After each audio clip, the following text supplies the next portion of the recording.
subscribe. Happy Bhogi friends. అందరికీ hi Bhogi శుభాకాంక్షలు. నాకు నలుగు పెట్టడానికి మా అమ్మగారు మా నాన్నమ్మగారు చాలా కష్టపడ్డారు, కానీ ప్రతి సంవత్సరం వాళ్ళే పెడతారు. భోగి స్నానం అయిపోయిన వెంటనే మా అమ్మగారు దేవుడి మూలకి వెళ్ళి దేవుడికి దండం పెట్టుకోమన్నారు. ఎంత బేగా లెగిసిన ఫ్యామిలీ మొత్తం భోగి స్నానాలు చేసి రెడీ అయ్యేసరికి 9 అయిపోయింది. ఈడేంటి ఇంతలా మొక్కేసుకుంటున్నాడు అని అనుకుంటున్నారా? నేను ఏం మొక్కున్నానంటే నేను పడ్డ కష్టానికి ఎంతో కొంత రిజల్ట్ అయితే వచ్చేలా చూడని చెప్పి అనుకున్నాను. మాక్సిమం నేను ఎప్పుడైనా ఇదే మొక్కుంటాను, కానీ ఈసారి నాతో పాటు నా సబ్స్క్రైబర్స్ కూడా చాలా హ్యాపీగా ఉండాలని చెప్పి మొక్కున్నాను. మొత్తం అందరం దేవుడి మూలలో దండం పెట్టుకున్న తర్వాత మా వీధిలో ఉన్న భోగిమంట దగ్గరికి వెళ్ళాము. Happy birthday, subscribe. మా బొడ్డోడు హ్యాపీ భోగి టు సబ్స్క్రైబర్స్ అని చెప్తున్నాడు. అందరికీ భోగి శుభాకాంక్షలు. భోగి సందర్భంగా మేము భోగిమంట దగ్గరికి వచ్చి ఆవు పేడతో చేసిన పిడక అందులో వేసి దండం పెట్టుకున్నాం.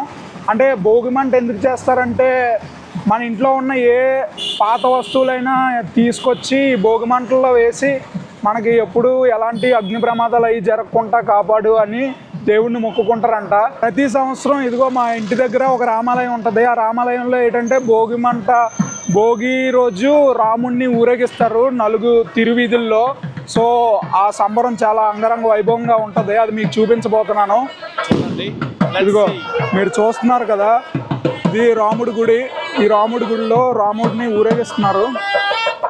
మీరు చూసారు కదా, ప్రతి సంవత్సరం ఇలాగే శ్రీరామచంద్రుడిని ప్రతి వీధి ఊరేగిస్తారు. మాక్సిమం మా ఏరియాలో ఉన్న ప్రతి ఒక్కరు వచ్చి దేవుడికి దండం పెట్టుకుని బ్లెస్సింగ్స్ తీసుకుంటారు. అలాగే పళ్ళకు కూడా మోసి ఊరేగిస్తూ ఉంటారు. చూసారు కదా ఎంత గ్రాండ్ గా ఊరేగిస్తున్నారో. కేవలం ఈ భోగికే కాదు, శ్రీరాముడు వారి కళ్యాణం కూడా చాలా గ్రాండ్ గా సెలబ్రేట్ చేస్తారు. నేను ఖచ్చితంగా అది కూడా ఒక వ్లాగ్ తీస్తా. సో ఆ వ్లాగ్ మీ వరకు చేరాలంటే మన ఛానల్ సబ్స్క్రైబ్ చేసుకోండి. మరి అందరికీ హాయ్ భోగి శుభాకాంక్షలు. మా అమ్మగారు మన సబ్స్క్రైబర్స్ అందరికి భోగి శుభాకాంక్షలు చెప్పారు. అలాగే మీరు కూడా ఒకసారి కమెంట్ చేసి భోగి శుభాకాంక్షలు చెప్పేయండి. మా మమ్మీ ఆవు పేడతో చేసిన పిడకలు ఇచ్చారు. పిడకలు ఇప్పుడు భోగిమంటలో వేసి దండం పెట్టుకోవాలి.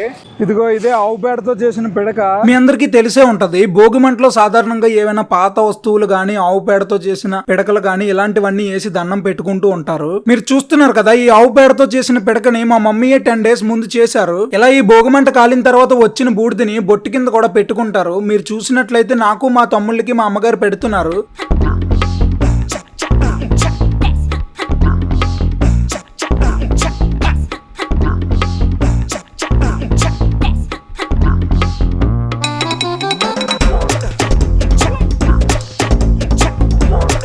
హాయ్ గైస్, ఇది మా ఫ్రెండ్. ఇదిగో చూడండి, సబ్స్క్రైబ్ చేసుకోండి బ్రోస్.